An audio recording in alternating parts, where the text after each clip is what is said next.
L'Institut français en Allemagne, ce sont d'abord 24 villes où nous sommes présents, soit directement avec des instituts, soit avec des partenaires. Et nous travaillons pour la langue française d'abord, dans les écoles, dans les universités, parmi les étudiants. Nous travaillons aussi pour la coopération franco-allemande avec de nombreux partenaires, l'OFAGE, Arte, l'Université franco-allemande. Et nous travaillons aussi pour soutenir les exportations culturelles.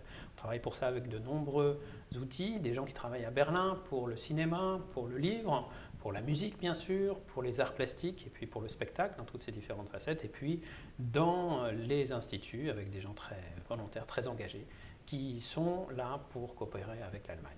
Donc moi je dirige l'Institut français d'Allemagne.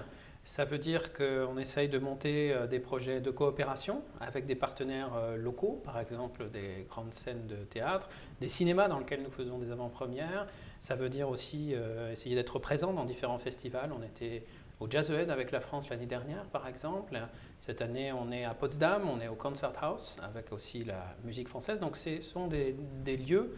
L'Allemagne est un pays de culture et où il y a énormément de villes qui sont très engagées sur la culture. Donc il faut être présent non seulement à Berlin, mais partout dans ces grandes métropoles. Et on trouve des gens qui sont passionnés par la culture française. Donc l'Allemagne est un terrain extrêmement riche pour cela.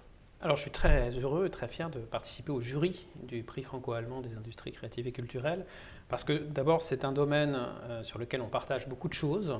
On partage, je crois, beaucoup de talents d'abord. En France et en Allemagne, c'est non seulement un domaine qui compte beaucoup d'emplois, plus d'1 million dans les deux pays, qui représente un chiffre d'affaires très important, près de 100 milliards dans les deux pays, mais qui représente aussi beaucoup de talents. Et on connaît la capacité de la France à exporter son cinéma, on connaît la capacité de l'Allemagne à être une place forte de l'édition mondiale, avec par exemple la foire du livre de Francfort, mais on connaît peut-être moins des domaines où il y a des échanges qui commencent à exister. Aujourd'hui, par exemple, c'est la Games Week à Berlin, et on travaille avec des jeunes entreprises françaises qui viennent, qui présentent des jeux très créatifs, qui présentent aussi des solutions pour retrouver des jeux dans l'offre abondante qui existe dans ce domaine, et dans plein d'autres domaines, il y a comme ça des habitudes de travail communs qui se développent.